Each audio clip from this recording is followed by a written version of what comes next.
Yo, yo, yo. What's up, everybody? Whoever's there, I don't know. I haven't opened up my stream to see who's actually here.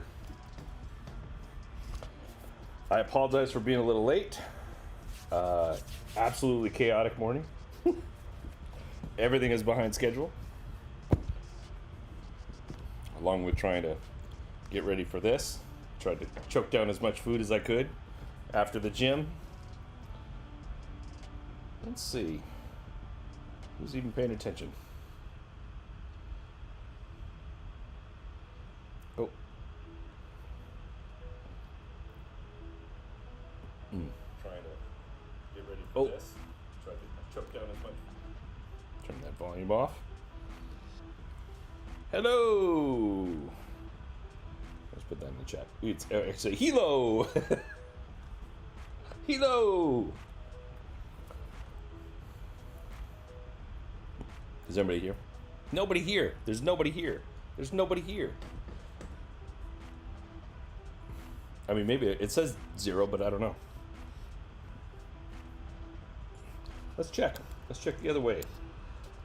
Check the other doobly-doo.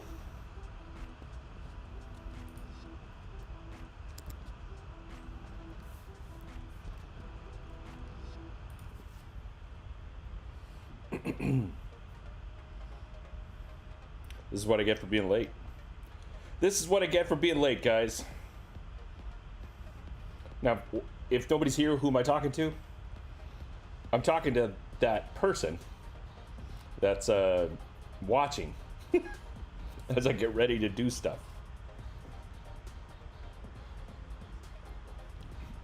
Yes, I am drinking milk. Does the body good. Actually, I'm doing it because I just had a big peanut butter bar, and sometimes the milk is a little bit better for that. Not that you need to know that, but I'm going to tell you anyway. Here we go. By the way, anybody check out the latest video I just dropped? It's not doing as well as I expected, I'll tell you that much. It's all about high concept graphic design. Maybe that's something that's not of a big interest to a lot of people, but it's something that I'm personally interested in. I thought maybe some other people would be interested in it too, especially in regards to the idea of us doing book covers, because book covers can sometimes be, they can be very on the nose, very direct, very cliche, or they can be super high concept. Why am I not seeing any of my data?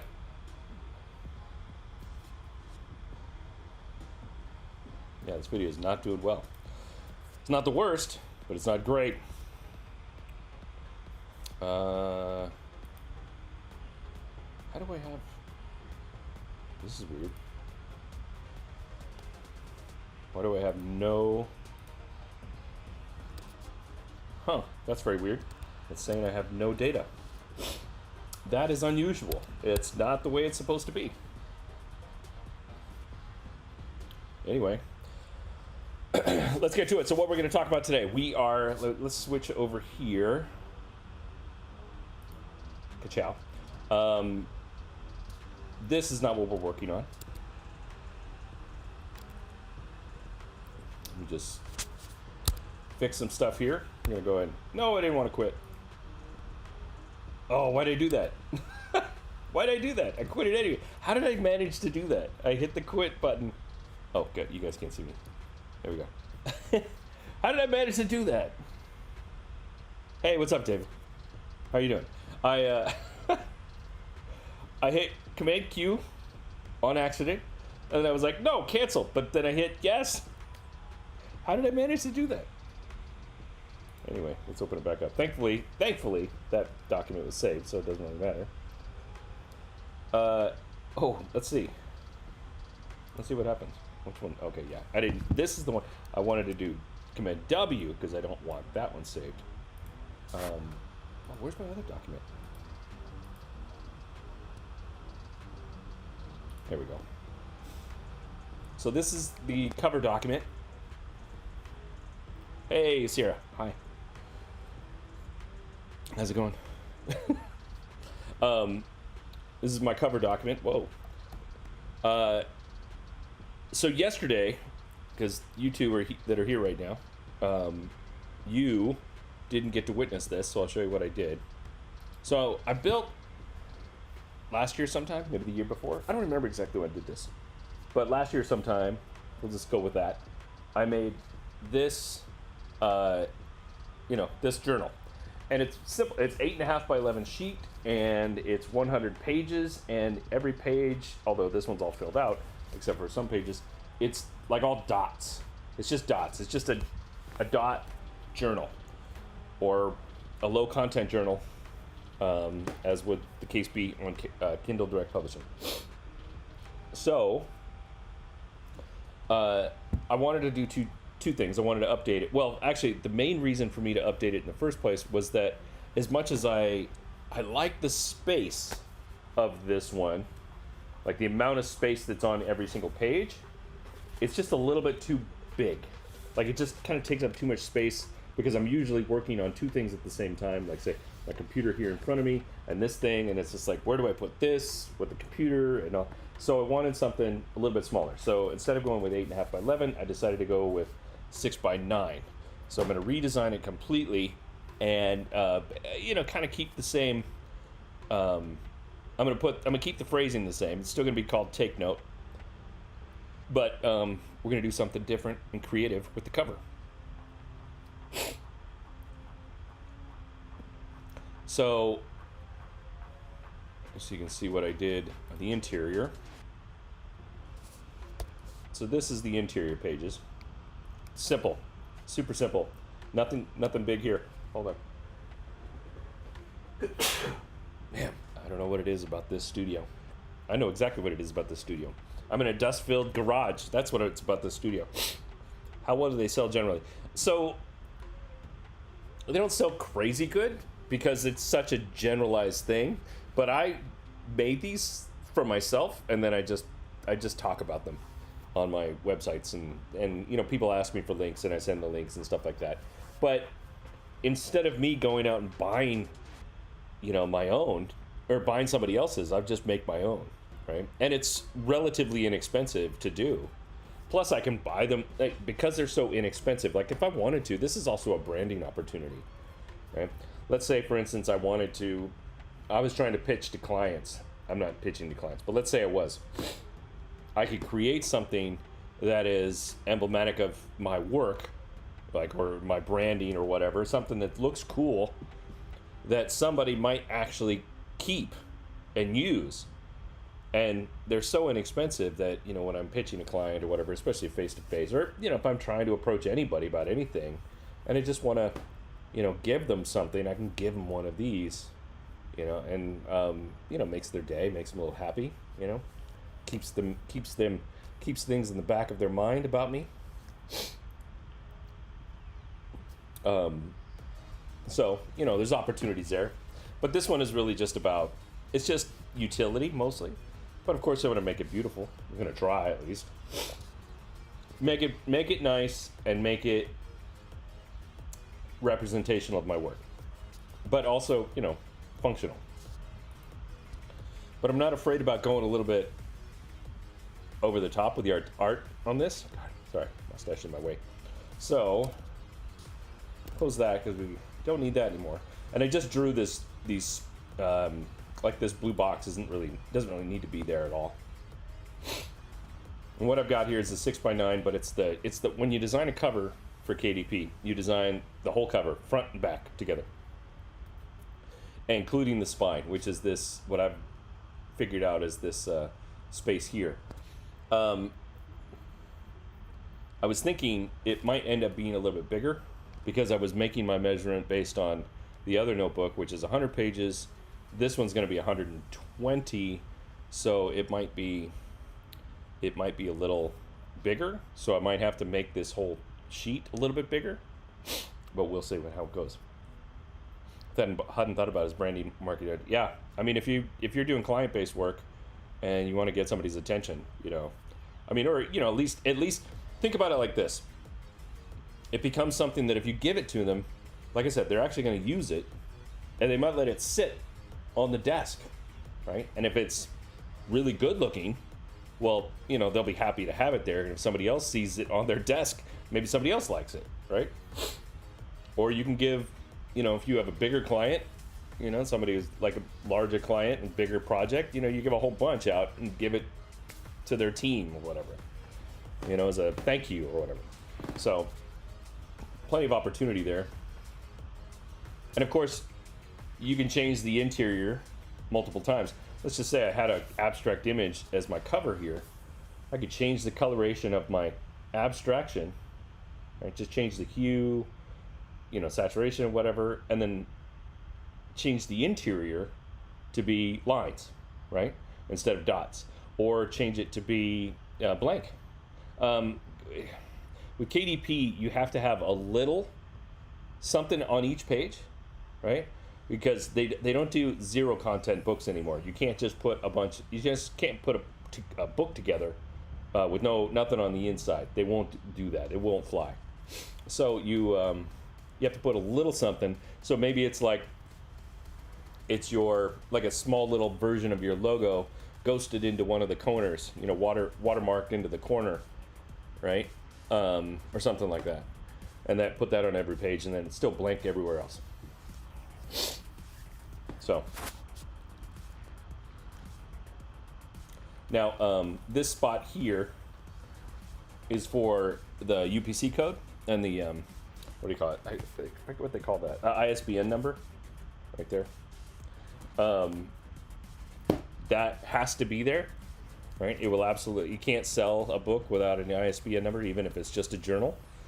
And you can buy your own ISBN numbers, but they're pretty pricey. Or you can if you're just going to sell it through Amazon and not going to sell it anywhere else, like you're not going to try and sell it through other outlets, like you're not going to buy a bunch and try and sell them at a local bookstore or anything like that, then you're probably going to be okay with just using Amazon's ISBN number, or you will be okay with just using the ISBN or Amazon's ISBN number that they give you for free. So there's that. Now, one thing I have done is I've bought several of journals in the past and done a hand signing of some journals, and people could buy them directly from me, but I'm not scanning the UPC on any of that. They've already been purchased once. It's almost like a secondary market thing. So that's an option. Anyway, so now I decided to do this in Affinity Publisher. Well, somebody asked me to work in Affinity Publisher yesterday, so I decided to do that. And I thought, well, we can do the whole thing here. And in fact, because Affinity has the Studio Link, which easily helps me switch between Affinity Publisher, Affinity Designer, Affinity Photo, I can jump back and forth and do all the different types of work. If I want to do vector work, I can do it in Affinity Designer. If I want to do raster work and photo work, I can do it in Affinity Photo, and then just immediately jump back here to Publisher. It's just a good way of doing, especially multi-page documents. I even did a video a while back where it was, I did an entire t-shirt design in Affinity Publisher. It's completely ridiculous. There's no real reason to do that, but I did I did it in Publisher just to prove a point that it's super easy to do. And if you wonder why I'm looking down here, that's where I'm looking at the chat, by the way. Oh, somebody's texting me. Who's trying to make me pay less attention?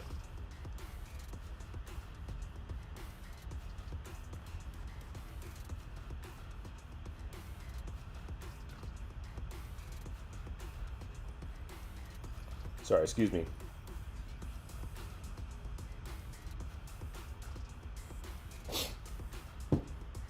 Hey, what's up, Scotty?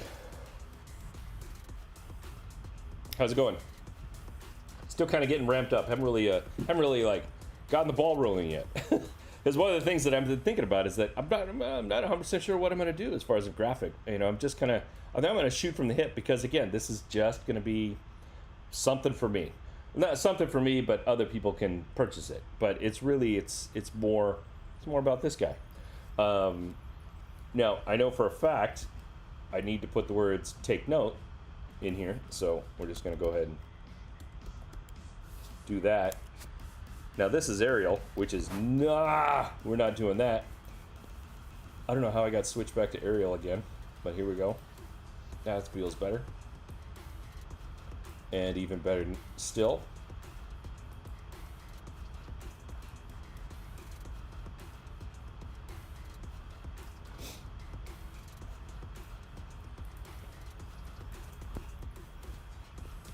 so I'm gonna, now I don't know if you see this, but I mean I see it, you probably see it, but oh, by the way, I want to switch one thing here. So this screen instead, hopefully that lines up for you guys. If you can see this, obviously I've got my T lined up here, but my N is not lined up, just because of the nature of how the N has its kerning automatically set. So what I want to do is I want to make sure those two are lined up. So I'm going to put a space in there on the T, and I'm just going to ticky-tack the kerning until I get it just so. So now it's a lot better and lined up. Kwame. Hey, thanks, Kwame. Appreciate it. Did you see the latest video? The latest video. I thought I put a lot of time and energy into it, and I'm kind of disappointed it isn't doing better than it is. But thank you, Kwame. I appreciate that.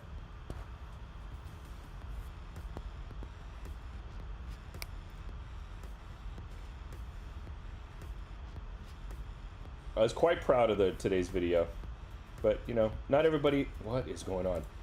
Why are you jumping all over the place? Not everybody's gonna appreciate it. You know, sometimes this just goes to show, and I'm sure if you're a designer and you've worked with clients before, sometimes the clients, customers, the viewers, whoever, they're not gonna like the one that you like. It's just not always gonna work out that way. Sometimes they're gonna like a different one that maybe you don't like, which is kind of the situation. So you'll work as hard as you can to work on the one that you feel is the coolest, and it ends up being the one they don't choose, which is kind of the situation that happened today. Awesome tip there. You're welcome. I'm not sure which one you were referring to, but you're welcome. I move fast and loose. I don't remember exactly which one I was doing, but I appreciate you saying so. It almost feels like, I feel like maybe I shouldn't have done that with the T, because it feels weird now. It feels like almost like the N is sticking too far out. You know what I mean? Let's see. Let's do it like this. Let's go like that. Nope. Got to actually click it, Dave. There you go. Tab out. Zoom out. Sometimes zooming out will really give you a perspective. Yeah, it's not right. It feels weird. It feels like the T. It definitely feels like the T is not where it should be. See, this is why I don't mess with. Well, actually, what I'll do is I'll just bring it in a little bit more. It's not going to be perfectly aligned, but sometimes no matter how much alignment we try to do, no matter how much perfection and organization and coordination we try to put into the work, there's no better judgment than your own eyeballs. You could go by the letter to everything, grid based, perfectly aligned, everything goes here, everything goes there, and sometimes it just doesn't look right. No matter how much the laws of symmetry and math and all that stuff are playing in your favor, it just doesn't look right. So I always default to my own eyeballs. And if my own eyeballs are saying, nope, then no, it ain't a thing. Actually, I did this new vid. You can tell you put it in the work with it, especially the editing. Yeah, I'm trying to put a little bit more effort in there for sure, David. Rule number 283 of graphic design world, the client always picks the least good option. Indeed. Indeed. Okay, so I made that little adjustment.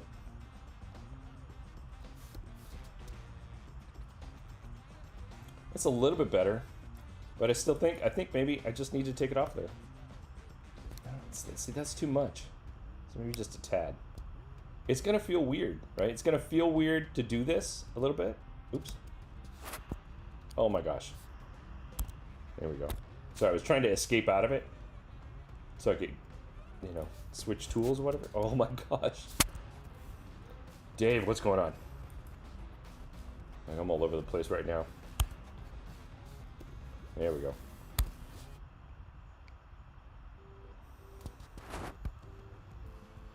That feels pretty good.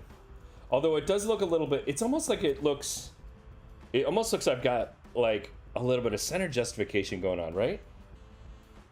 It's a little weird like that. So perhaps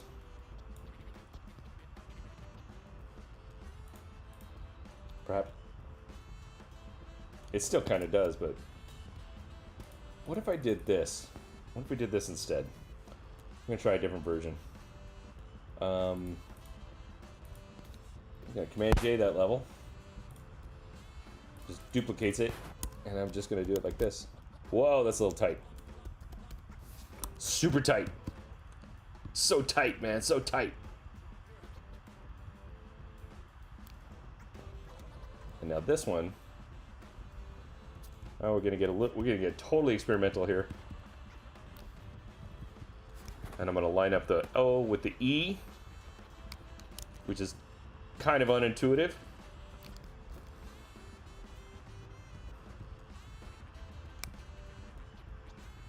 And then I'm gonna line up, I'm gonna do my best to line up that K with that N, which is kind of insane. Because why would you do that? But whatever. Grids, man. Why does I go up and it's like jumping the page upward? So one thing about, look at it, I jump down and it jumps me down. Look at this. All I'm doing is pressing the down arrow and it's moving the page all over it. I hate that about Affinity. That's one thing about Affinity that just drives me nuts. It happens here, it happens in Affinity Photo. Just stop it. I don't want to jump all over the page. I just want to move one side to the next. See? Like that. It's like it's forcing center view. Kills me. Same with Kwame. What did Kwame say? Not yet. I didn't see that there was a new one. I hate that YouTube doesn't always show me the latest videos. Hey, you know how you solve that problem, Kwame? You hit the bell button. That's the best way to find out that you're always going to get my videos, at least a notification to let you know. Now, typically, I try to put all my videos, my on-demand, my video on-demand oriented videos on Tuesdays. My edited videos on Tuesdays. This one was like taking me a little bit longer. It was just I could have put it out yesterday, but I was just like, no, it's not quite there yet. I just wanted to put a little bit more extra effort into it, so I didn't put it out yesterday. So I put it out this morning. But typically Tuesdays you'll see a new video from me. Typically. The end, yeah. Always use the Jedi mind trick. Yeah, 2 designs you love, and the one that is bad they have to hate. You're right. Works like a charm until they pick the awful one. Yep. But it's all relative, right? It's like it's taste, and the way sometimes you have to think about it is that, okay, let's say you're making a design for a product, right? Like a packaging, right? And they pick the version that you hate the most. But what if their intuition about it is better than yours, and the customers end up liking it more?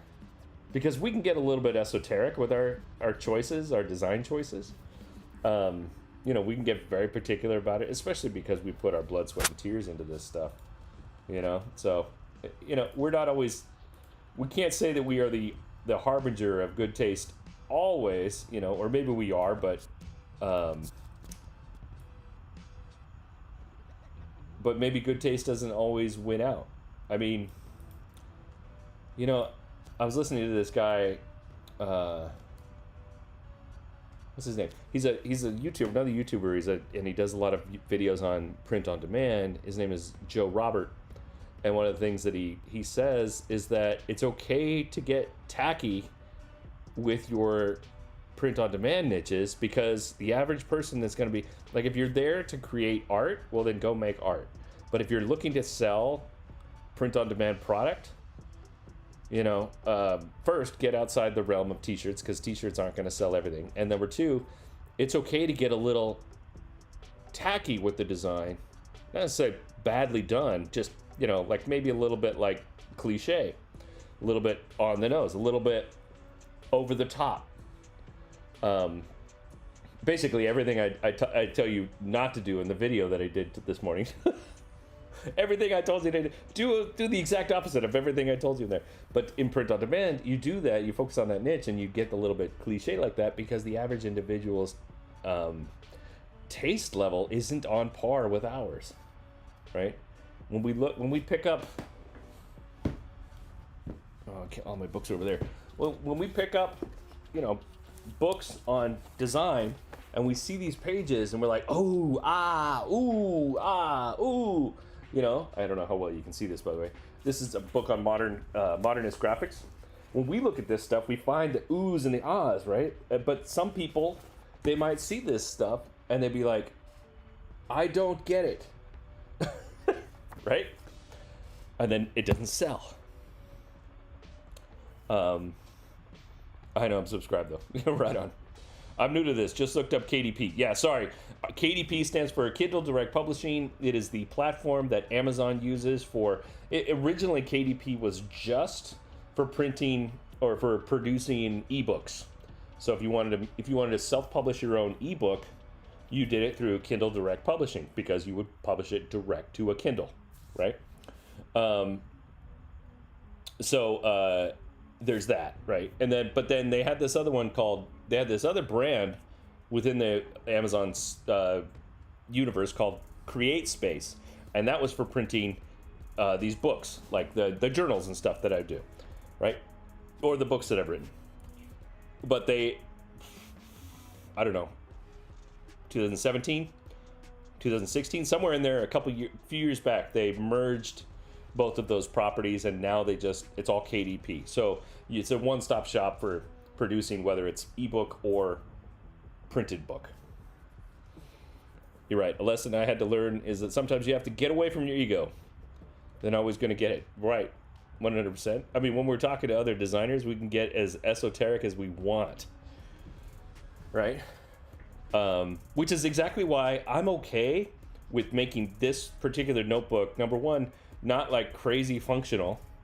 Number two, do whatever the hell I want, because the people that are gonna see it and really take action on it are you, right? Or people that see me on Instagram, right? Or just family, friends that know that I do these things. So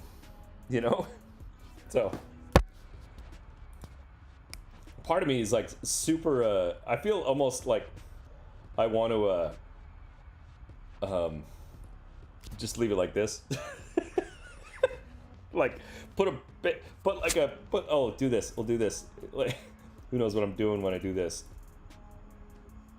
The color's gonna be wrong on this, but whatever.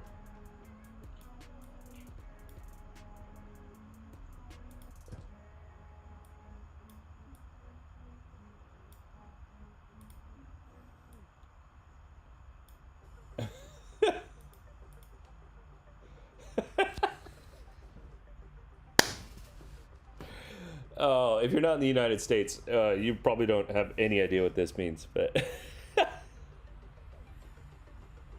I can just leave it just like that. Sorry, and if you don't understand, like if you don't have, I don't know if it's Ralph's or Kroger's or, was it Safeway? I don't know. You might not recognize this. That's very true. What looks good is not working for print on demand. You're ruining my design inspiration fetish. Yeah. Sorry, man. Sorry. What's up, Sid? Anyway, so if you're not familiar with this one, it's basically there's a particular generic brand, like back in the, I don't know, it was the early 80s. one of the supermarkets decided that people wanted low cost options for some of the food options. Like, so what they did was they got rid of all branding, right? So they create generic labeling, like super generic labeling for some of their lower cost production food. And so it would be like, you would see this and it would be like on a beer can, it would say beer. Or it would say cornflakes or bread. So that's it. That's all it was. Just that. Just like that, like a blue stripe and black type. Oh, by the way, I don't need this. That was there for visual purposes, but to talk about it when I built it, because I've got it marked here. I don't need that. And of course we're not doing that, so although it's actually not a bad genius idea. It kind of reminds me of the I don't know if it was Dixie brand that did they would do all the cups and plates and everything that had that kind of blue wave design, and it was like super popular in the 80s. It looked like blue like paint wave kind of thing, right? And then some dude in the early 2000s painted his white car with that thing on the side of it, and then somebody turned around and made an entire clothing line based on that. Again, and it sold like crazy. Why? Even though it was like super cliche and well, not cliche, super tacky, totally tacky, but it sold like crazy because of nostalgia. So Anyway, the sitcom packaging, yeah, totally, yeah, basically, yeah. But it was real life, like it was like, yeah, but yeah, like you would see it in like sitcom packages, right? Like you like pull something out, like you watch Friends and they pull something out of there and be like this random package that would say that because they couldn't put the branding on there because it was, violation of, they weren't going to let somebody get free branding out of it. Anyways. Okay, so what I'm going to do here is I'm going to move over to the photo persona, and I'm just going to create a new shape, and we're just going to build on top of that. So I'm just going to create a white. Oh, that's not that. That's not what we're going to create. Put that down there because that white one is what we need to make sure we have a reference to. We're going to change this one to all white, and we're going to, remove the stroke. I got a squirrel running around outside my door. I can see it out the window. Okay. Now I might move the type around later. I'm just there for placement at this point. But now I can play around with this. Oh, not that one. I'm gonna lock that just so I don't move it around. I'm gonna lock it somewhere. There we go. Lock. There's a lock. And I'm gonna rasterize this one because I'm gonna work on top of it.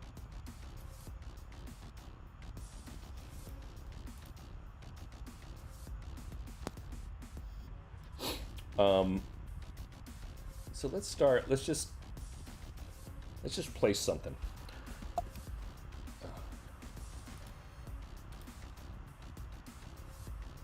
Place. I'm gonna go into one of my sets. I don't know if I can find it. Come on, give it to me. Oh my gosh, why are you not letting me do this? Okay. Go anyway. Textures. Nope. This one is Ghost in the Machine. This is my glitch texture pack, extreme glitch texture pack. Comes in both full color and monochromatic if you'd like. We're gonna go full color. And I've created all these handmade glitches using a couple of different processes, but basically going into the actual code, the code of the different JPEG and just messing stuff up on purpose and until I just found something that I liked. And I'm pretty sure that's how I started the other one. And I just kind of layered on top of it and on top of it and on top of it. I got an itch. An itch in my ear.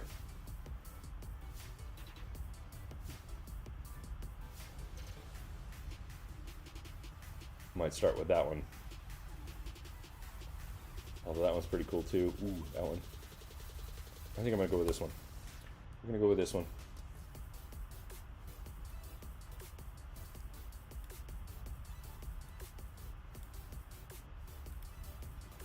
Oop.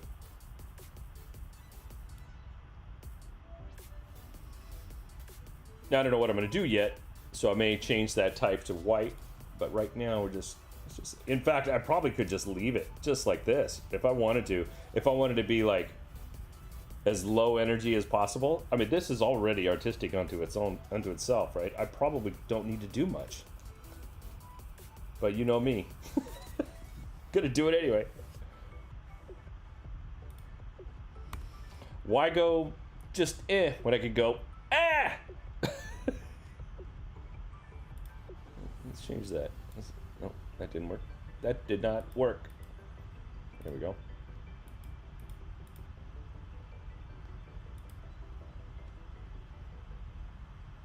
Let's switch that up again so I can test it. So if I did it, obviously I'd need to put a little bit of, need is a relative word, right? I might want to add a little bit of darker texture here just so the words jump out a little bit more. Hex editing for art's sake. You're right.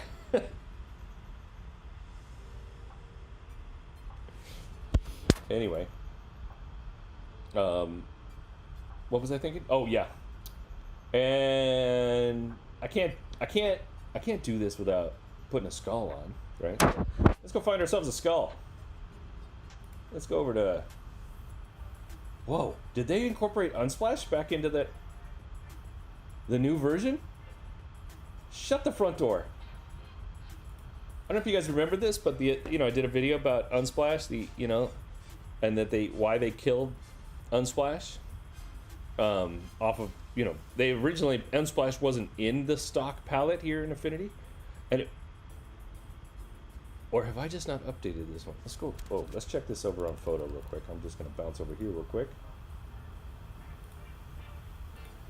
Oh, you know what? Maybe I haven't updated my publisher. What? I have though. I haven't done the new update. Let's see, which one do I have? Oh no, I haven't updated my publisher. That's why. So that's not gonna work. All right, so don't choose Unsplash. I haven't updated since version 1.10 for whatever reason. Did I hear that you've stopped using Affinity projects on your iPad because of the interface? I haven't stopped using them. I just don't use them often because my old man eyes are really, they're so small on there. And, these eyes just don't, they don't work as well as they used to. So I don't use it nearly as much. What I tend to do with it though, and I don't do designer very often, even less so than photo. But what I'll do is, like, a lot of times I'll work in Procreate. I love to work in Procreate. In fact, if I do my digital art, my more NFT oriented art, I do it all in Procreate. But if there's sometimes some things I need to add, like better typography treatments, or I want to add certain kind of filters or textures on top of it, it just works easier in photo than it does in Procreate. So I'll bring it over there, make some changes to it, and then bring it back over to Procreate a lot of times. Because the interface is different than the desktop model, I feel like it takes me too long to do stuff in photo because I'm constantly like, wait, okay, where is it? It's like having to reassociate all the time, like where things would be. And sometimes it's not quite as intuitive as I would think, right? In fact, I don't think it's intuitive at all sometimes about where things will be. Especially for somebody who's been using, Affinity Photo on the desktop version, or any Adobe products for that matter. Moving over to Affinity on the iPad would be like, it's like learning a whole new skill. So, but I use it, I just don't use it a lot. I still have it, won't get rid of it, probably. It has its functionality. Oh, what were we doing? Skulls.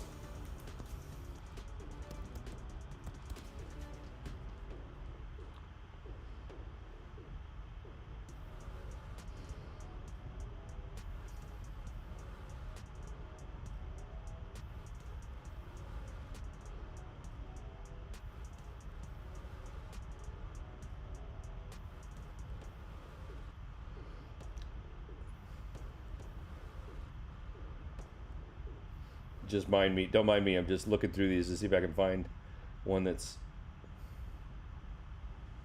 something that's cool, but it's not too macabre. What does this one look like? Go up! That's big. That's big.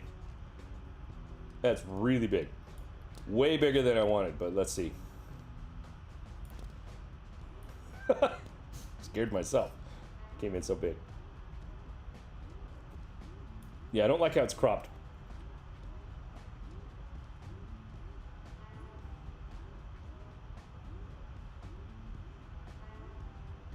I saw another one up there that I just... Oh.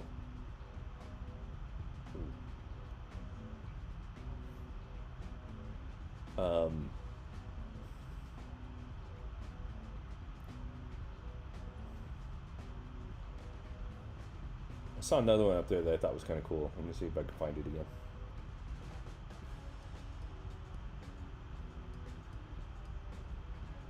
It's up here somewhere. Somewhere. No. Closer.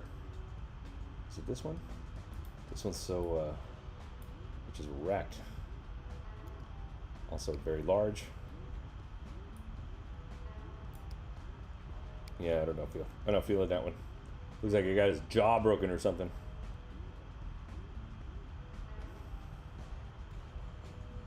Let's do this one.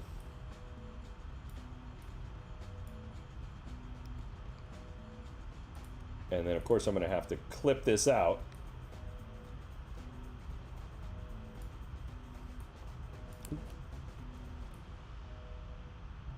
I don't know what I'm doing with it yet, so we'll just clip it first. We'll just clip it and then go from there. Break out my handy dandy pen tool, D key, and pulls it right up. By the way, guys, if you don't know how to use the pen tool, you aren't a designer. Just saying. I worked in the magazine company, the production or the magazine publisher for years, and there were some kids in there, good, talented, very talented, refused to use a pen tool to clip anything out, and it showed sometimes. It really showed through in some of their work sometimes, because you're just not going to get a good clip without using the pen tool. If you don't know how to use the pen tool, practice. I cannot recommend it enough. You know what I like about this image is that it's kind of gritty. Well, it's very gritty, actually.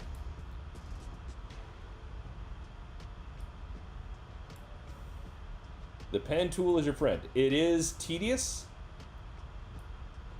but it is so worthwhile. Now, if you notice, as I'm doing this, one of the things that I like to do is, I get to the edge, but I don't go beyond the edge. I stay within the thing that I'm trying to clip out.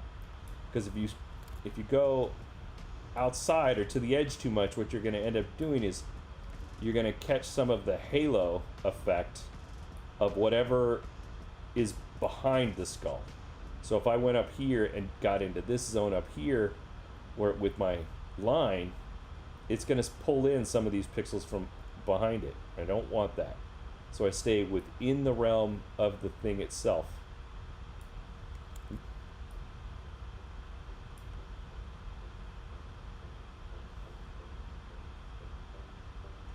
And sometimes when you're doing these, you can get a little bit too myopic, a little bit too close in, and you find yourself like going and realize that you weren't on the line that you were supposed to be because you were just so zoomed in. So it's good every once in a while to just back out a little bit to make sure you are where you're supposed to be. Because, like I could very easily have come up down and ended up down here, and that would have been in the wrong spot.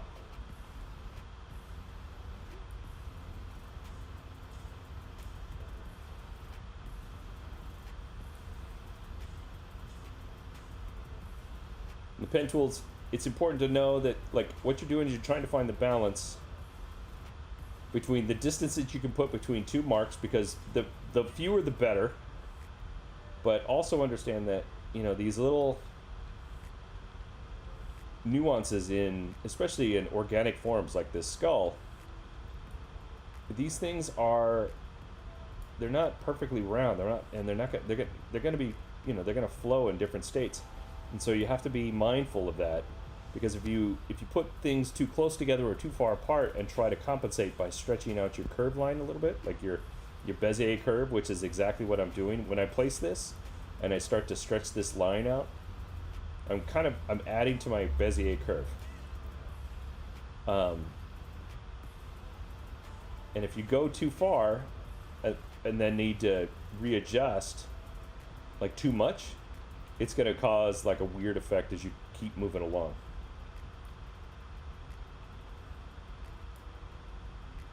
If I go too shallow, like let's say I had to go here, and then that one is like that, it's all weird because it's so tight together with that other one. Thankfully I don't have to go there. But I know that I'm going to have I have this little divot coming up, so I'm going to be very easy on how much I change with this particular node, because I know I'm going to go here like this. Oops. And just give it a little bit of a tick, because I know I'm going out this direction with it.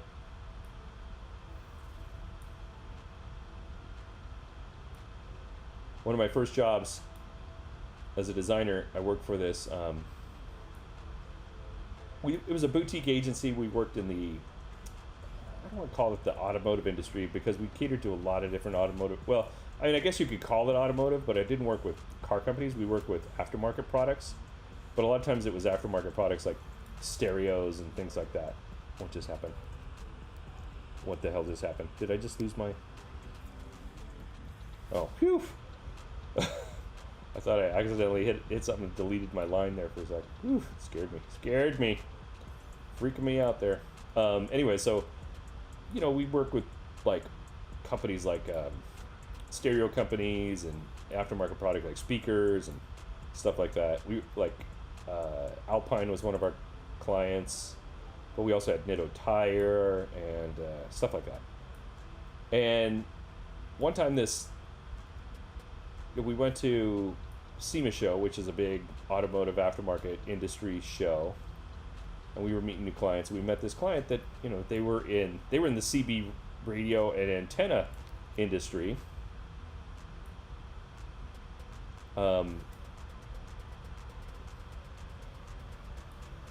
Sorry, just focusing real quick because this is a little bit of a weird stretch right here. And they were the largest OEM manufacturer of radio antennas for cars. And they contracted us to redo their entire catalog, which was huge catalog. And as part of that, there was something like 1,500 antennas that we had to not only photograph but clip. And so we hired, like, I had to do a lot of them, and we hired this kid right out of design school or whatever as an intern, and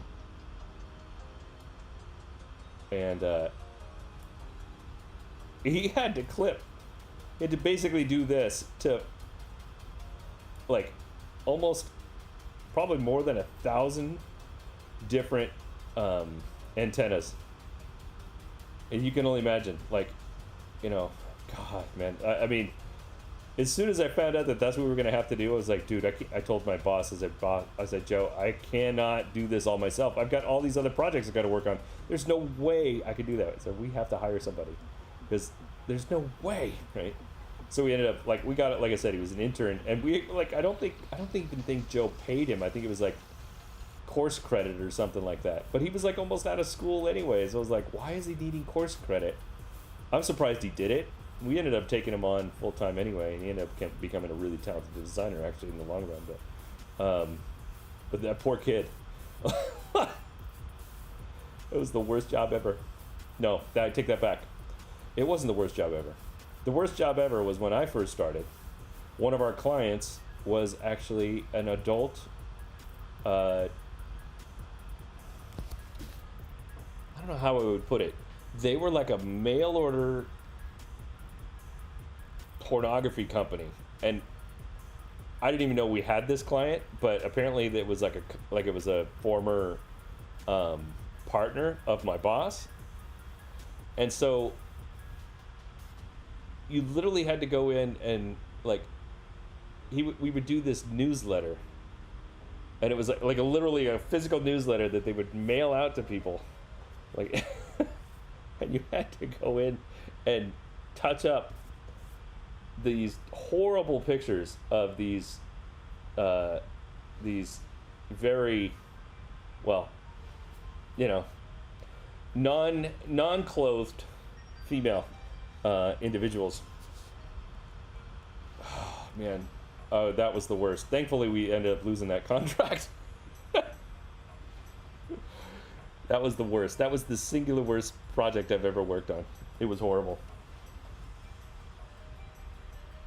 Did they pay the No, we did not pay the interns. We didn't pay him anything. I mean, he ended up getting a job full time, but no, of course not. Are you kidding? No. Okay, so I'm going to create a selection around that now that I finished it. And I'm just going to Command X. Nope. Oh, I know why. I didn't rasterize the image. Rasterize. Okay. Command X. I could put a mask, but I don't care. Doesn't matter. I could just do a mask if I wanted, but I don't care that much. Oh, look at that. Get in there. Something. Now, the thing is, I can't put that over that white spot. Even I'm not going to leave it here, but just as a thought, that white spot, that white box cannot be there. And I'm not going to keep that box there either. Like, I'm going to actually delete that box at some point. Because they're going to put that in there themselves. They put that, what they call the indicia, in there.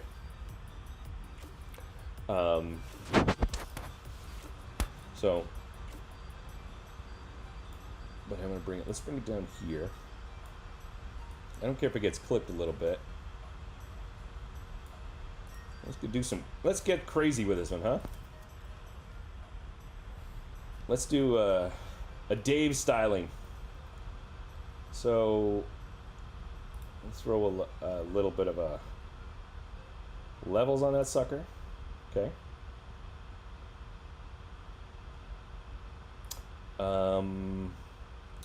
And then I'm just going to do some, first, save. Command save.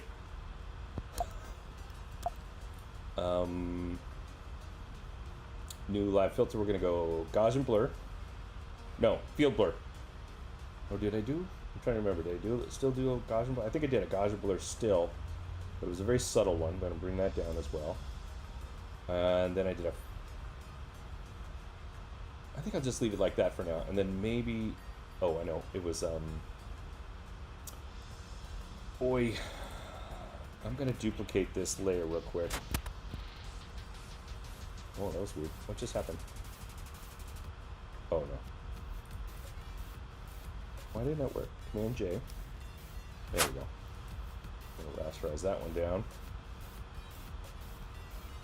And then I'm going to bring that one down. I want to make it a full filled white background, because I'm going to need that once I start applying all these layers to this main image here.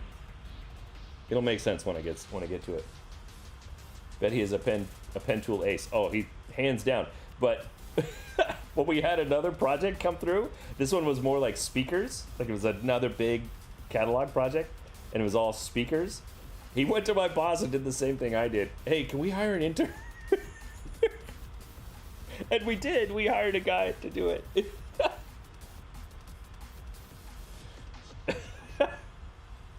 It's always about, shiz runs downhill, right? The perks of seniority. Sorry. Let's go place that way. Okay, so now just so I can see what you did, I just put a white, white background like that.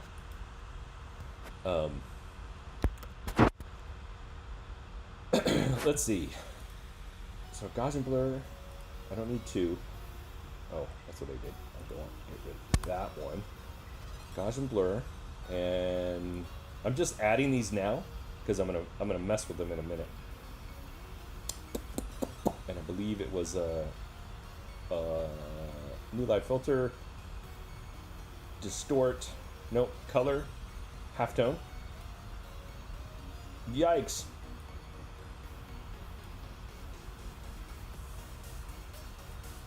Okay. And then I don't think I'm gonna need it. Just normally I would put, I think before I used to put a threshold on there. I might still do it, we'll see. So now what I'm gonna do,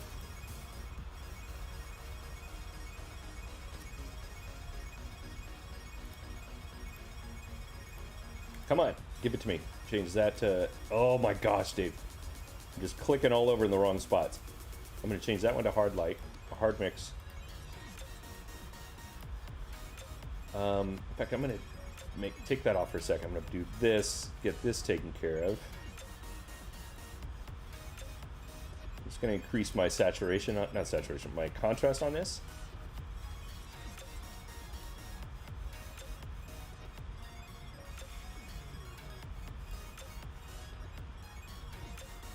Okay.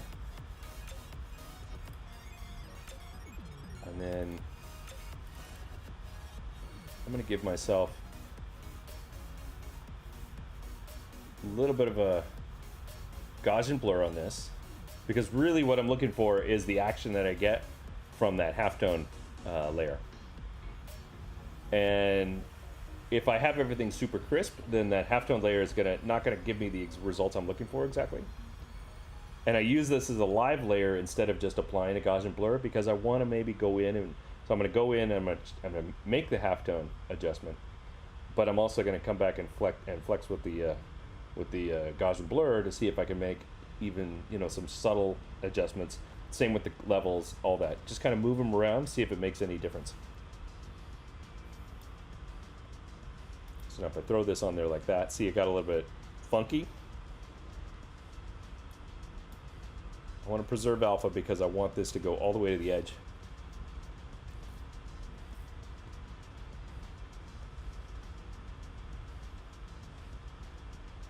Oh, what am I doing?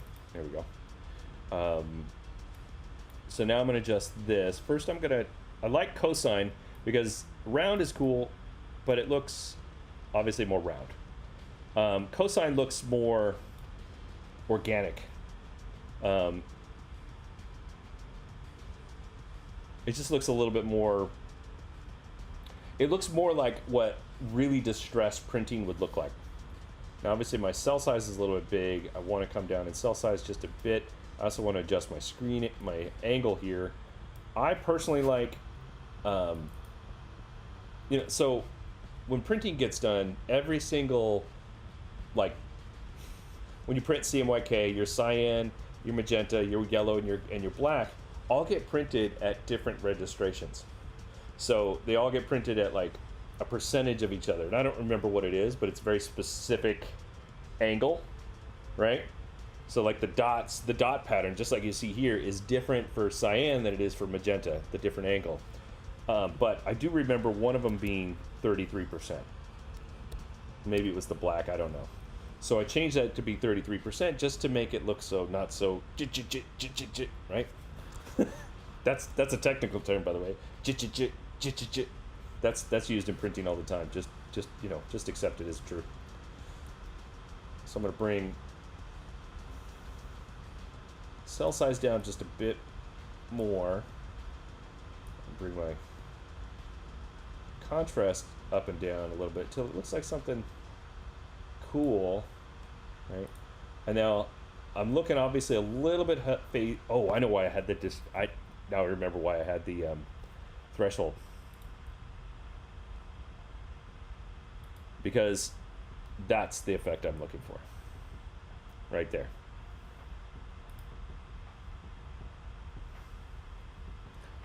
So just to give you an idea, like that to that. I think if I put it, nope, grab a one, Dave, on the one. Oh, come on. Why are you not letting me do this? Oh, see, that's interesting.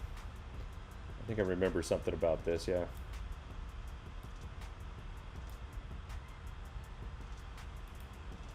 See, but the Gaussian blur adds something to this, right? So maybe it's a little bit too splotchy, right? There's too much black going on there. First off, let's play with the levels, see what happens here. What happens if I do this? Probably not going to get much out of this because the threshold is really doing most of the damage. In fact, I wonder if I even need that one. Yeah, see, that's not even working for me. So I'm going to leave it there, but I'm just going to turn it off for now. And then I'm going to come to my threshold and just play with that a little bit. Up and down. Like that. Then maybe come in with a Gaussian blur and see, bring in a little bit more detail.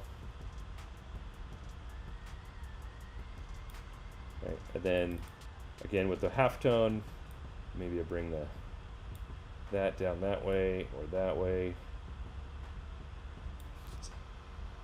Zoom in a little bit just so I can get see what kind of detail I'm getting out of this.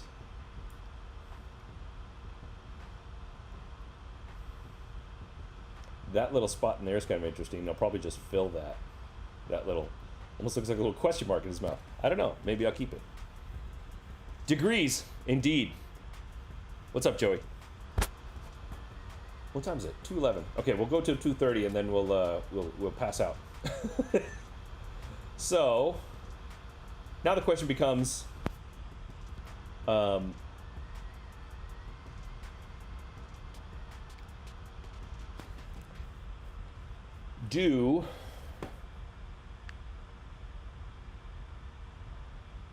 I add just drop a color on top of it, right?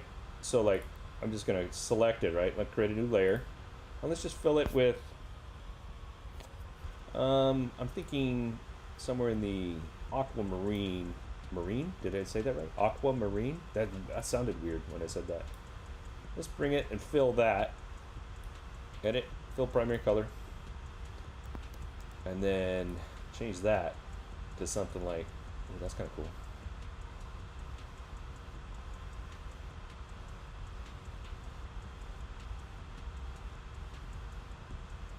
Oh, I love blending modes. They're so much fun. Ooh, we may have found a winner, guys. That one's kind of cool too. Ooh, man, that contrast negate is always fun.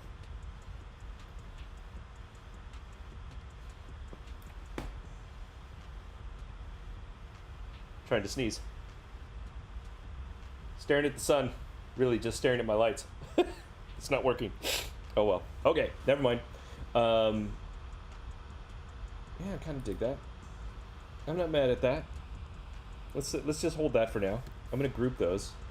Actually, we should group all of them. And let's just play with this now. Let's see what happens if we blend them all. Let's do a hard mix. So that's a little too much. Hard light doesn't do... Yeah, this isn't working for me. This is definitely not... Although that's kind of cool.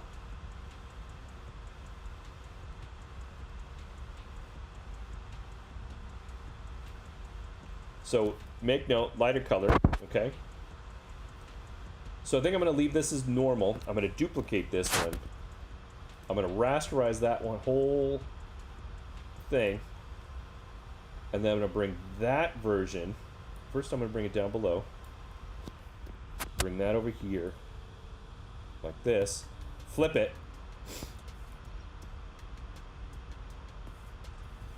There we go. Okay. And then bring it down in size. And then change that to lighter color. What was it? Lighter color? There you go. Now let's go back over to Publisher for a second.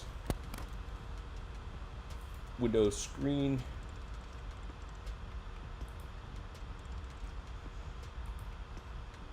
So maybe not. Let's go. Ooh, hard mix is working good over there. So maybe that's what I'll do. I want to kind of repeat the theme. That's too much. Average, no. I think I like that hard mix. So I like that. I want to repeat that theme. And just put that over there. kind of like that. Oh, see, then it kind of loses it. Maybe I'll just flip it back over. What am I doing? Oh.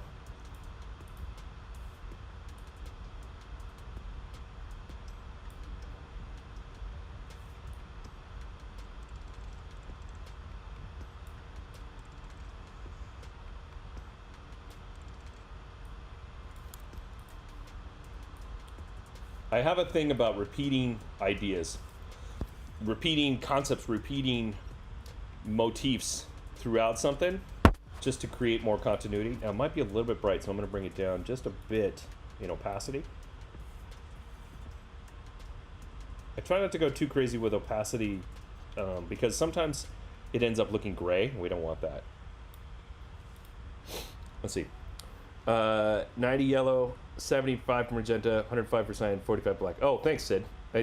So my calculations were completely wrong, but still, thank you for that.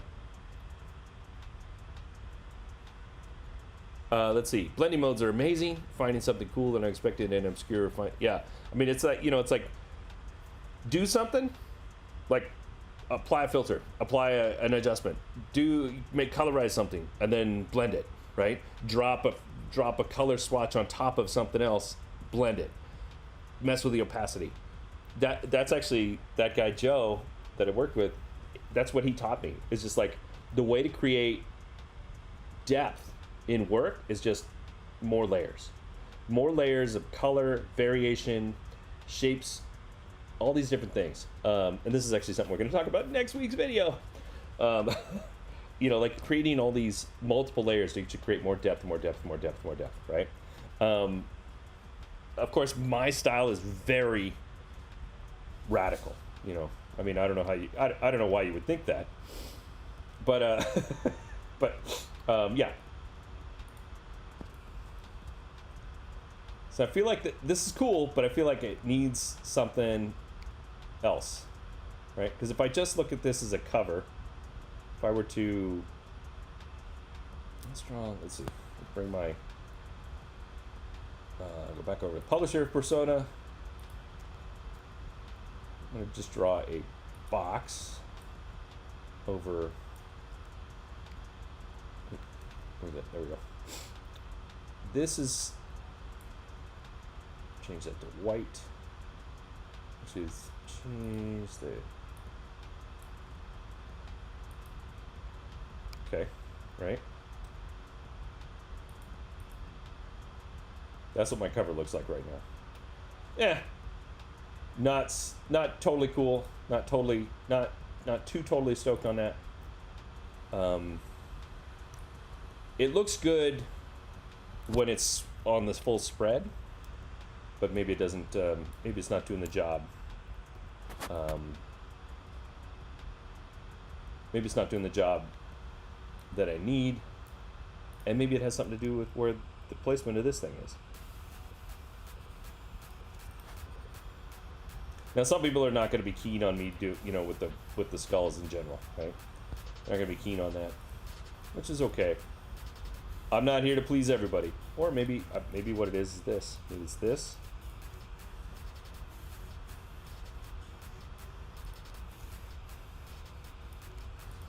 No.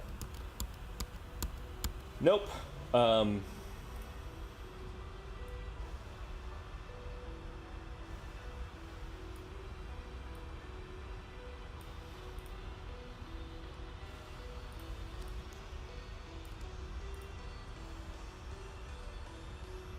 like that color though. I really like it. I feel like I want to keep it. Let me just see something here real quick. Because I almost wish it was a little bit more in line with this. Maybe not quite exactly, but something like that. I picked this color before. Let's see. Maybe if I come in a little bit darker and then fill that. Come on now. Come on now. Why are you not letting me do this? Why? Oh, that's why. I'm in the wrong persona. This is the one problem with jumping back and forth between the different personas, is you forget what color you're on. Fill primary color. A little bit darker. Not quite. Maybe I need to go the other way. Maybe I need to make this, the darker green, the resonant coordinating color. Dying to take note. Never mind, you answered. All right, I got here late. Is this a full? Yes, it is a full color. Am I? Yeah. So like, that's the full cover.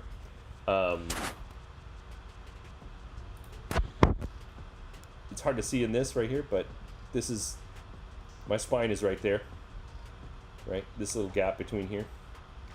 That's my spine.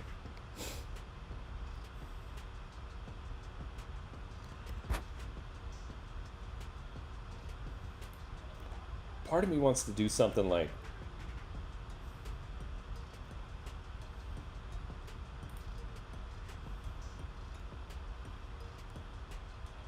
it's like I want to do. I'm going to duplicate this again, rasterize again. Okay, bring it down here like this. Too much, maybe.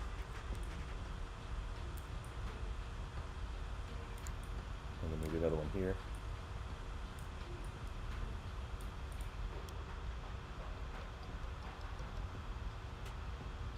I mean, that was English, by the way.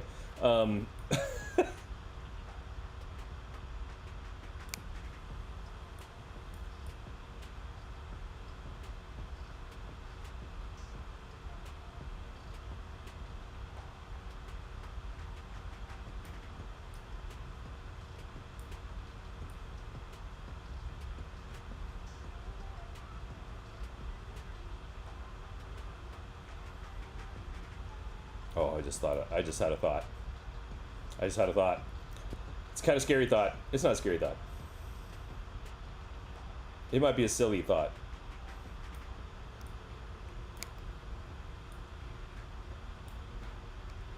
Nope.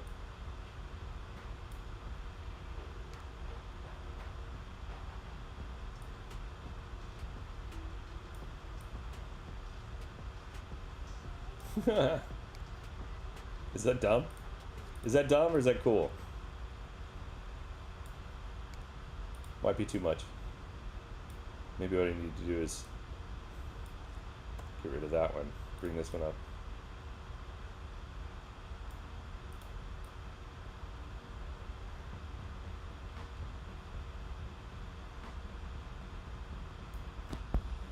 Shouldn't have got rid of that layer that I made.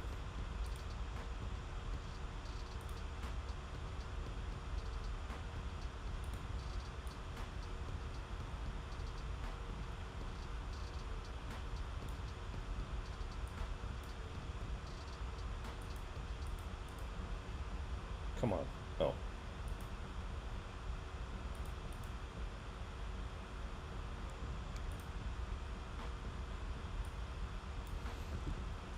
Take night or that's hilarious, actually. I really like it.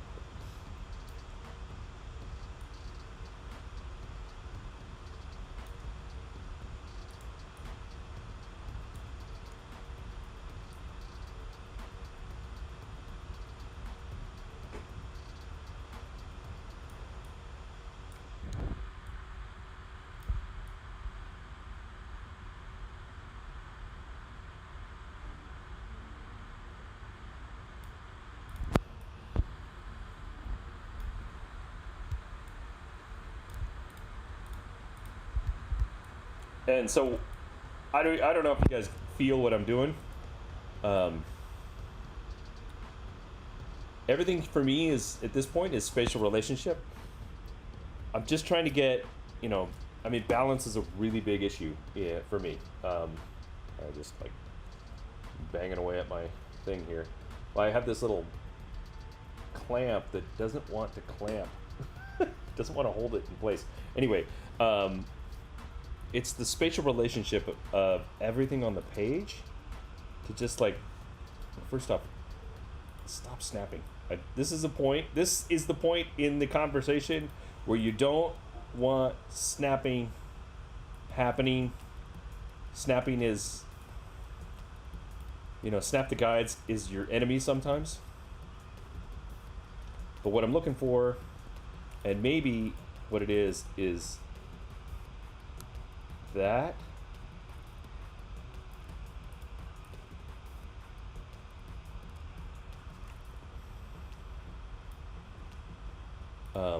And maybe with this one, it's like, maybe I make this one a little bit lighter. So I'm gonna go back over to photo persona, command click, and then I'm gonna do an adjustment strictly on that one. Where is it? I'm gonna do a levels adjustment.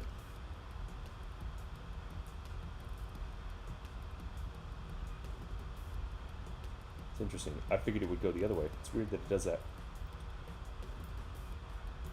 It's so weird. It's like it's going the opposite. Oh, because it's a mask. That's why.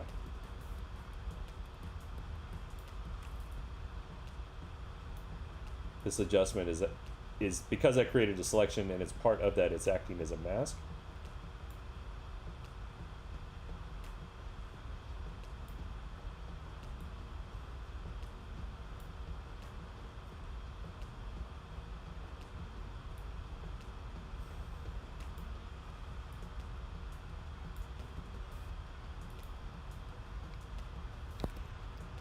But yeah, it's all spatial relationship.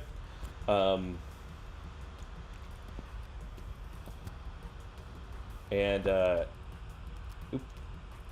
just how can I improve without overdoing it? And maybe I'm already there. Maybe I've already overdone it quite a bit.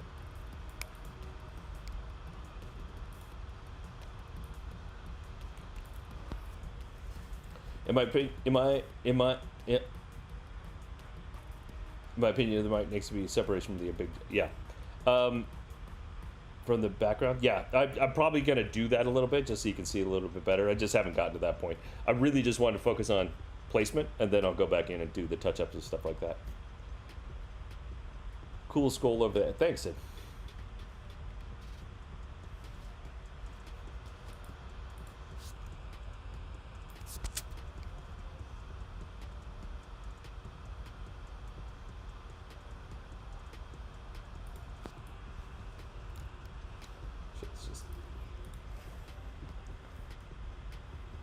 And maybe this one doesn't need to be this way now.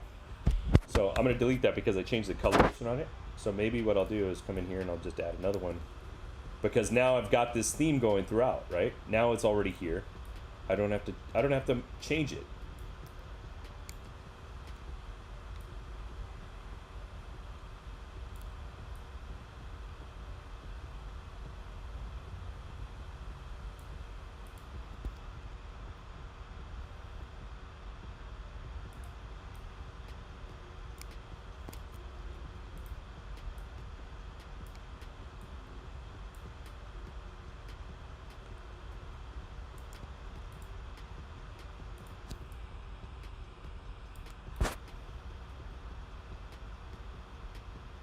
Yeah, I don't know. I'm feeling pretty good about this. This wasn't the direction I was going. I mean, it really didn't have a direction. It really didn't have much of a direction. But there we are. So now to address the comment, Sid, who was it that said that? Is it Sid? Yeah. I'm going to go back over to, I'm in photo persona. So I'm going to go back in here to this one, and I'm just going to hit it with a little bit of a dodge and burn. Bring that up a little bit. Make sure we're on... we're going to need to hit the highlights, right? So, see, now that is not working. So, I've got a bit of a triangle thing going on here. So I think what I'm going to do, there's my triangle tool. I'm going to copy something here. I'm going to do something. Oh, see, why do you do that? I mean, it probably was my fault that it didn't it didn't do exactly what I wanted it to do. Probably my fault. This is just a reference piece right here.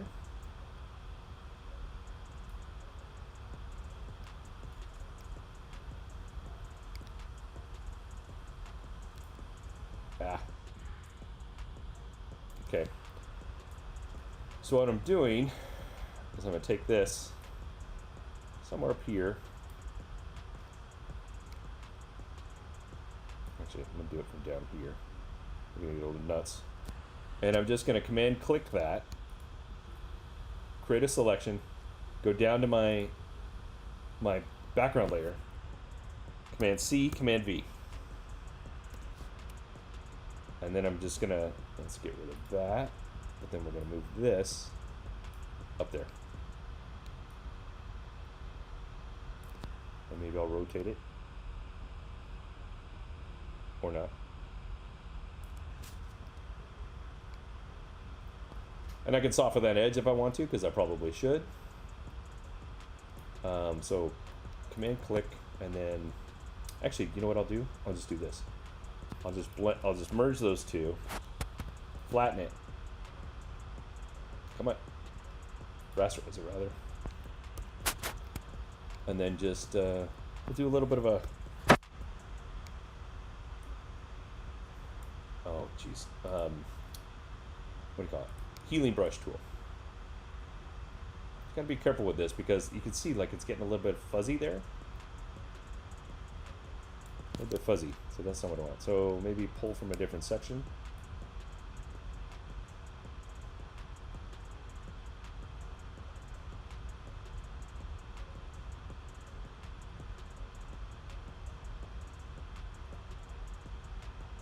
Am I pulling from all layers? Okay, current layer only. Okay, good. Whoa! That was weird. That was totally unexpected. That was not supposed to happen like that. See if that does that again. Oh, that's weird that it did that. That's so weird that it did that. Glitch City sometimes.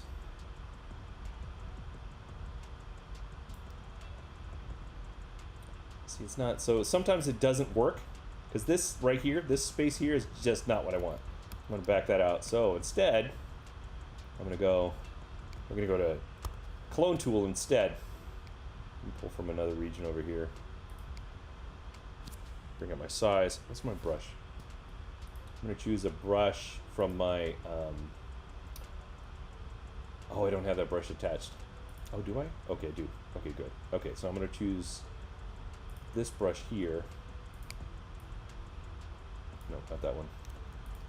This one.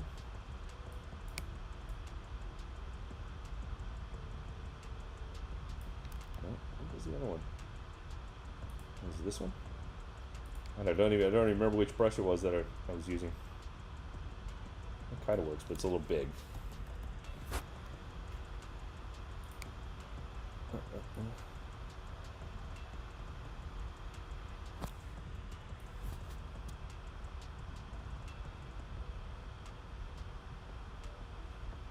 It's not working.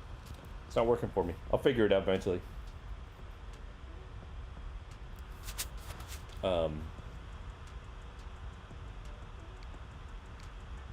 It's just not quite right. It's not quite what I want. From whatever I'm pulling from, it's just not. It's not getting me the response I'm looking for. That might work. Oh, I think we found it. This might work right here. I think I found it. Yeah, that works.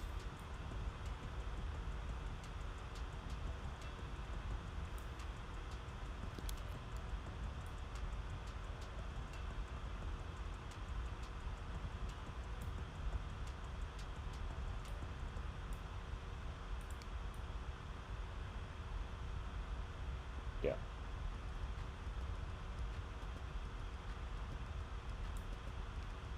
There we go.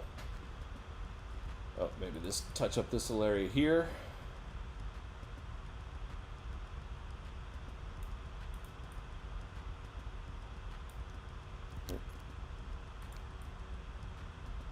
Yeah.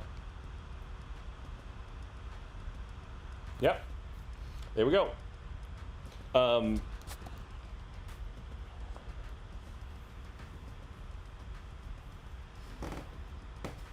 Now, wait, did I? So sometimes you have to.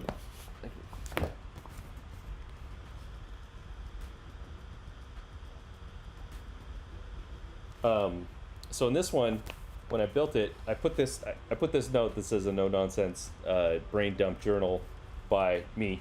I think I need to have on the cover. If I'm not I'm probably wrong about this, but I thought you needed to have either like an author name, a creator name, or something like that, or some sort of reference to something other than just the words. I could be wrong about that, but I'm gonna put something in here. Woohoo! Amazon just delivered XP Deco Pro, new toy to set up. I'm not familiar with that. XP Pen Deco Pro. All they need is a skills transplant. Practice. That's your skills transplant. 10,000 hours. Not 10,000. You don't need 10,000 for that. You probably need 50. Get to work. Get to work. I just noticed that I'm a little bit low. I'm a little bit low on the screen. I probably should look at my OBS for a second, make sure. There we go. Sorry, Gots Weirds. Get Gots Weirds. Sorry, Gots Weirds for you. Yeah, I'm kind of feeling this. I'm feeling this. It's good. It looks good. Feels good. But maybe I will put a little phrasey phrase. Phrasey phrase. Go back over to Publisher Persona. Make sure I have my dimensions.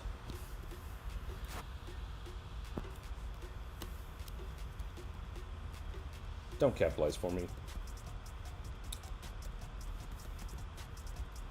Oh my gosh. Dave, can you spell?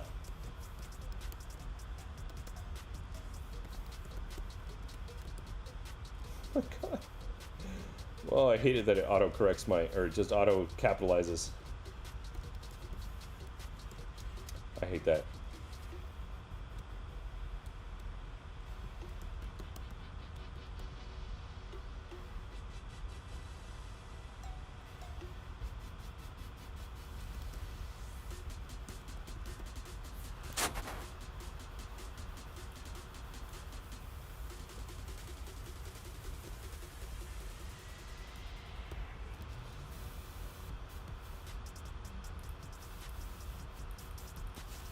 I don't want it to be bold again, so we're going to take the bold off. Bring that down. In fact, actually, you know what I'm going to do?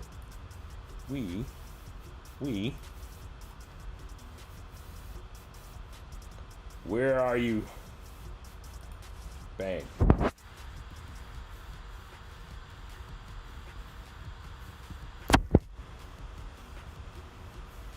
Maybe not. I was thinking that might be cool, but I don't know if I don't think it is. In fact, actually, one thing I'm gonna do, that's just like the regular type tool, whatever. I think I'm going to instead, I'm gonna make a type box. So that way I can just play with the line, and then I don't have to worry about line breaks or whatever.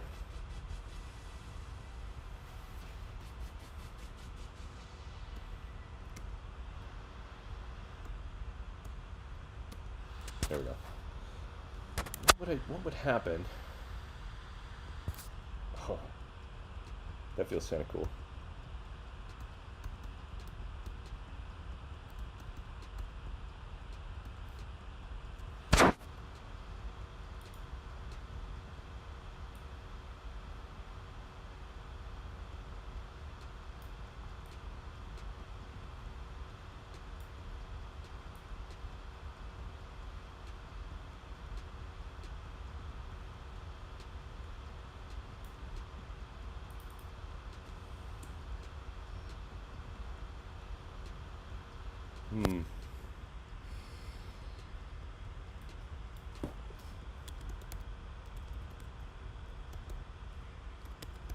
There we go. This channel and practice, yeah. Spatial skulls work well. Thank you. I like to space my skulls, just so. That's not what I want to do. This is what I wanted to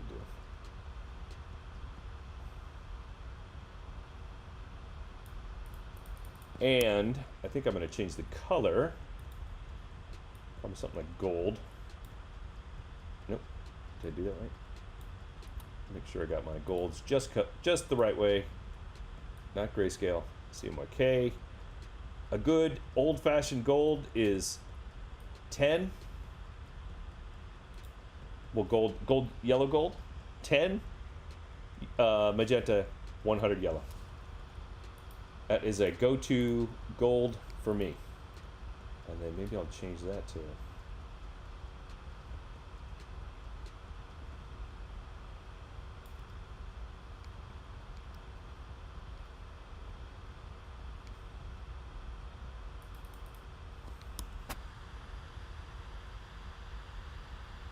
I think it might be a little big.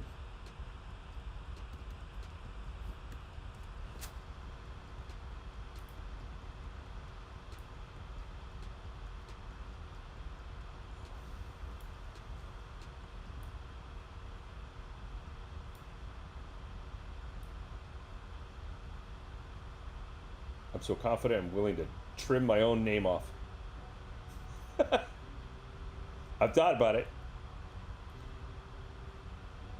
The no nonsense means more nonsense. Yeah, I'm debating that right now because I really like the flow of what's happening right here. Like I really like the waterfall effect that I've got going on. But I do feel like that line break is like the break of the word is weird.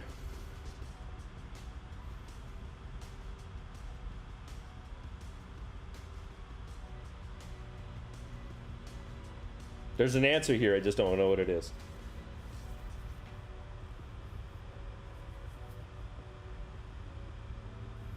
Like maybe it's not no nonsense. In fact, let's do something here. Let's go to our handy dandy thesaurus. See if this works. Businesslike, stern, demanding. No, this isn't right. Efficient, practical. That sounds too... Practical sounds like such too practical of a word. The rigid? No. The grave? Wow, that sounds so... The...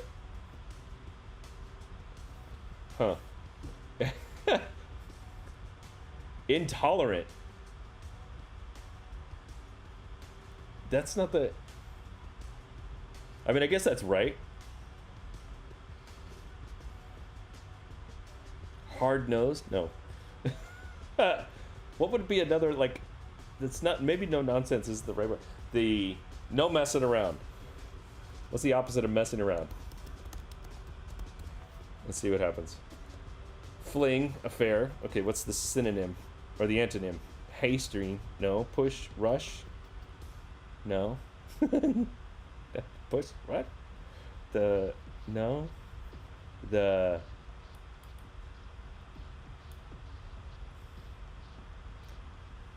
I don't know. I swear to God, I don't want to use this word. No, that doesn't work. I think no nonsense works. But I just... Nonsense.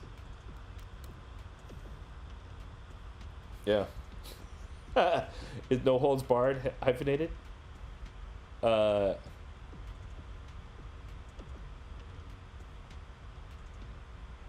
No, because I think it's a phrase and not necessarily meant to be a single word, right? Carefree? Carefree? No, that's the opposite of... Oh, well, yeah, that's the... Yeah, that would be the opposite word. Thank you. Grave works with the skulls. It does, but it's like not right. Grave is like grave, right? That's not what I want. Right? It's like the grave brain dump. No, the... Oh, I don't know. And there's also something else I just noticed bothering me is right there. That will not do. I'm gonna adjust my kerning to that. Maybe I just adjust. Oh, but I have different lines. Yeah, I have a different line. I have, I need the line break. So maybe I just do that. Go back up, bring those back to where they were for everything else. But then on my name,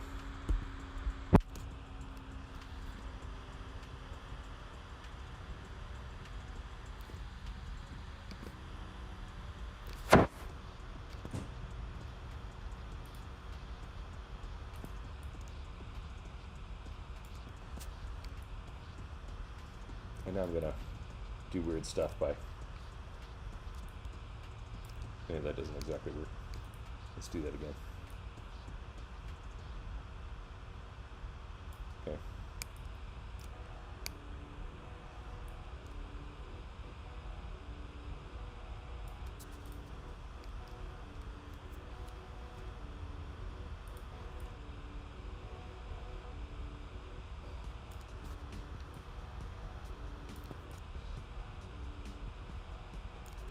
It's all about spatial relationships.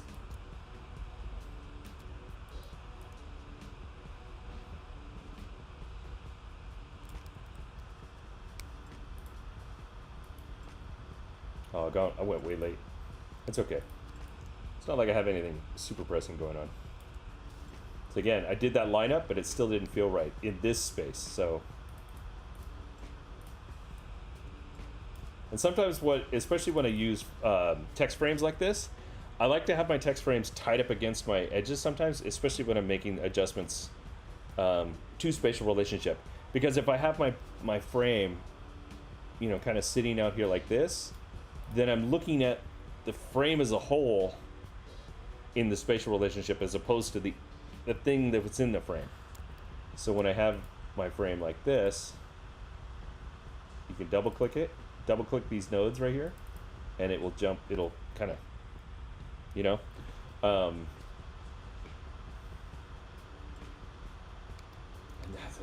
now this is something else is bothering me. So I have to flex it out of here again. Flex it out like that, because that gap is so much different than the rest that it was throwing me off. But if I just moved my name out here like that, and I'll probably adjust it some more, but then I can pull it in here like this, and now it feels more natural to everything. Oops. Feels like everything else. And then I can touch it up this direction a little bit. And then just to maybe just to kind of tie it together, put this somewhere else.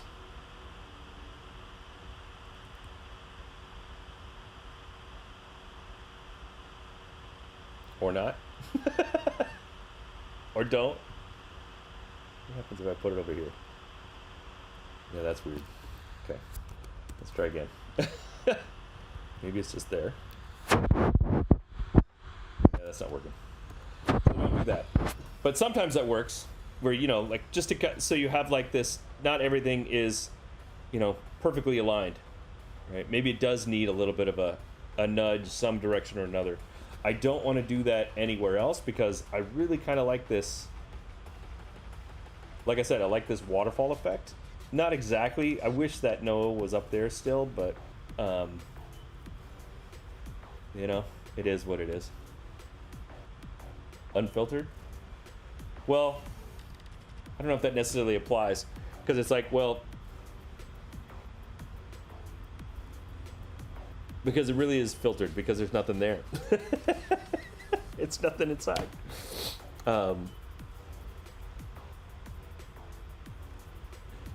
Let's see.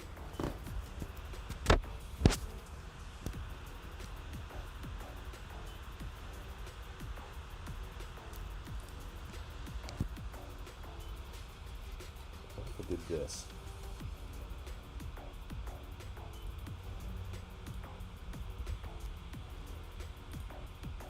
See, now that breaks it up a little bit too.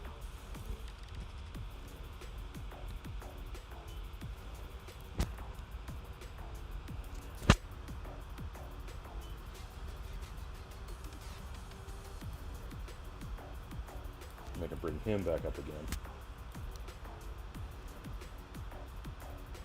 I mean, I make a general reference that that's a him. It could actually, this skull, it could be a female skull. I wouldn't know.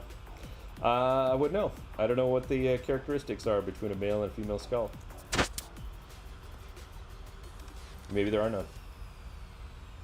Maybe are they indiscerned, discerning difference except for size. Not for this job, but what are your thoughts on vertical text? I've done it. I've done it before. It has to be something that. It has to be something that is.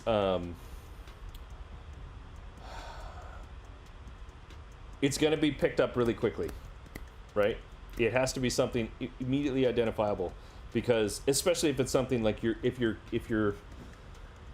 it's just an artistic element, or if it's something that you're doing like this, where it's just like, I really don't care too much about who can see, my stuff, like it is what it is, right? This is what it is. If it's just meant to be not necessarily decoration, but it doesn't have to be like, if you're not expecting people to automatically just get it, right? If you don't need them to just, I need to, if they don't get it right away, they'll walk away. If it's that kind of situation, then don't do it. But if it's something where it's like that you feel like people will take a minute to pull it in, and maybe it's the imagery that goes along with it that pulls them in, then it works, right? But you could also, there are like visual things that you could do to make it, number one, don't make it really long, because the longer the word, the more difficult it is going to be to read that way. Or you could make it, depending on the word, like, is it a really identifiable word right out of the gate, really identifiable phrase, or are there visual clues that you can put within the mix? And I'm looking down here, I should be looking here. I keep doing that, I don't know why, because the text is here, but you guys are here.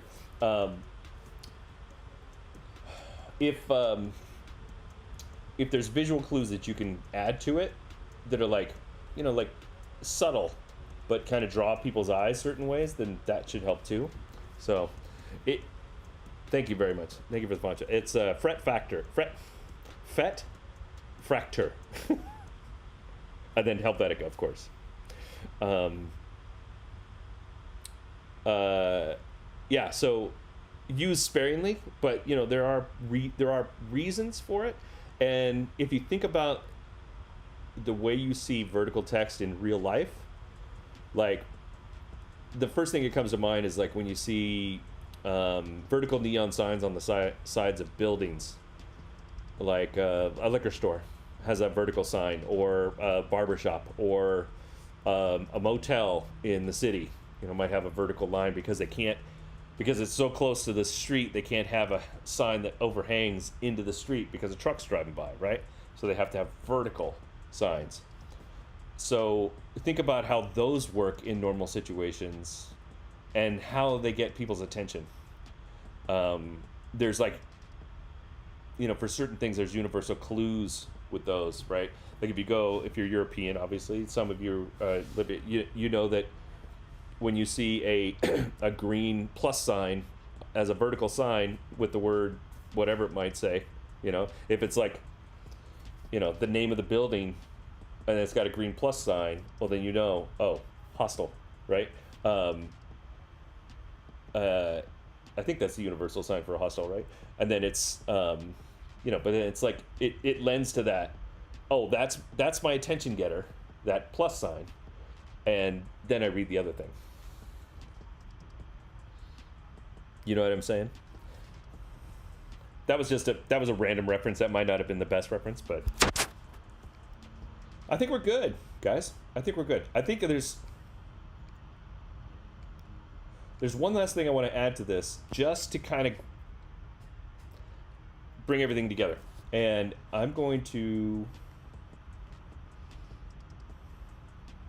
on top of all of this, let's get. What was that? Oh, that's my page rectangle. Don't need that.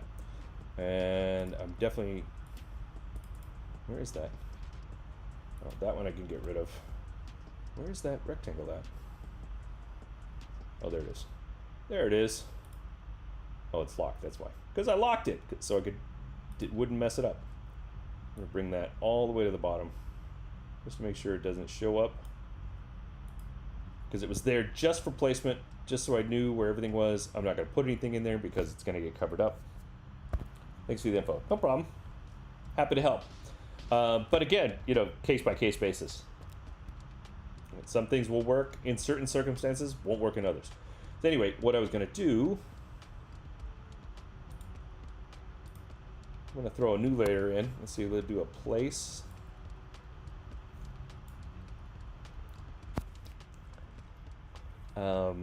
Back to my textures. I've got this new one that I call On Point, but it's a work in progress.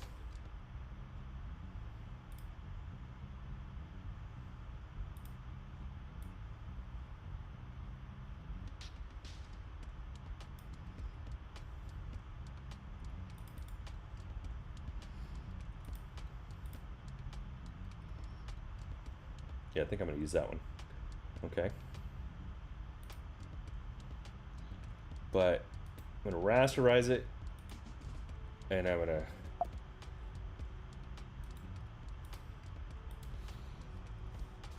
let's see. Go back into Photoshop. Not Photoshop. I can't believe I just said that.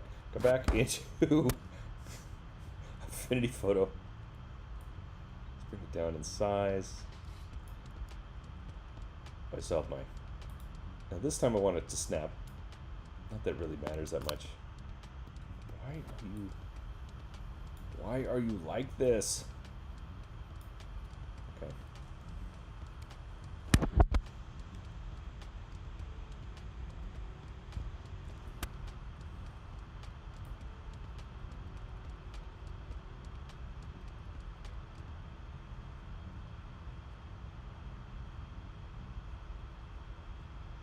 Actually, I think I'm going to leave it as is. Go back, change that back to that, but change this to overlay.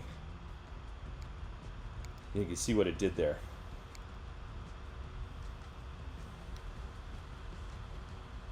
Maybe that's the way.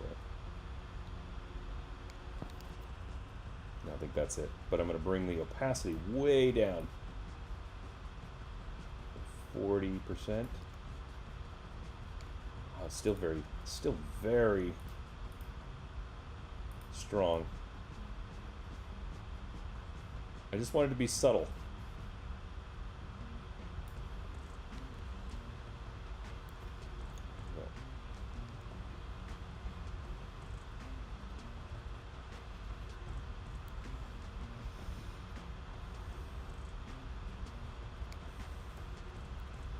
Just this little like brain texture. Little gray matter texture going on in the background there. Just add a little bit more interest. Just a tiny bit more interest. In fact, I'm going to bring it all the way up top. Nope, wrong one, wrong layer. All the way up top. Because I want it to go. Why didn't that work? Come on. There we go. I kind of wanted to affect this one too, because if it didn't, it would just... Oh, I already had that. Oh, that's why. Okay, never mind. So it's affecting it. So yeah, there we go. Cover's done. Interior's done. I might have to tweak a little bit because, like I said before, my spine size might not be correct. What'll happen is I'll upload my manuscript into Amazon's KDP program, and then I'll upload my cover. And then when they give me the thumbs up, saying, "Oh," they'll say, "Okay, we've reviewed your information. Your cover is not quite big enough because it doesn't compensate for the size of the spine." I did my best guesstimation, but I'm probably a little bit lean because of the, I added pages to it. So, probably have to adjust it, which, won't be a big deal. I just, I could just expand it a little bit in either direction. It'll be fine by doing that. But, I'll figure it out. All I really have to do is stretch my canvas. So, or, not my canvas, but my background. Just kind of, right? But it won't be much. It'll be, if anything, it'll be a couple of millimeters difference than where I'm at right now. So it won't be a huge difference. It'll be subtly different. There we go. So I export this as a P. Well, I can't remember if they take a PDF. I'm going to do a PDF and I'm going to do a JPEG just in case, and maybe I'll do a PNG just in case, and go from there. Anybody have any questions before I take off? Because it's time for me to go. My boy's coming home in a little bit, and we got to get him off to swim team practice.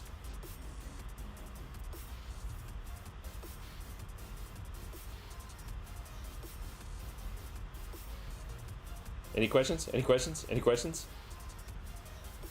Okay. I'll give you 30 seconds. I'm going to respond to a text message, and hopefully you guys...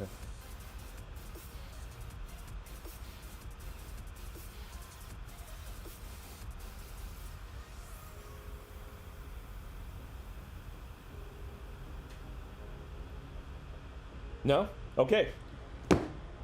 Guys, I got a new video out today. Please go watch it. If you get a chance, make sure you like it. Make sure you comment. Let me know what you thought. Give me an honest review. But give it a thumbs up, because that helps, right? And if you get a chance, share it with somebody that you love, because you love them. I'm really gonna be putting some more editing energy into these videos. This one that I did today published today is kind of the level that I want to be at, if not above. Now, I'm not a fantastic editor by any stretch, but I hope that I'm getting better, and they're really, I hope it's entertaining, I hope it's fun and informative too. So cool, all good. Where am I gonna go now? Ark, I don't know what to tell you, man. You ain't gotta go home, but you can't stay here.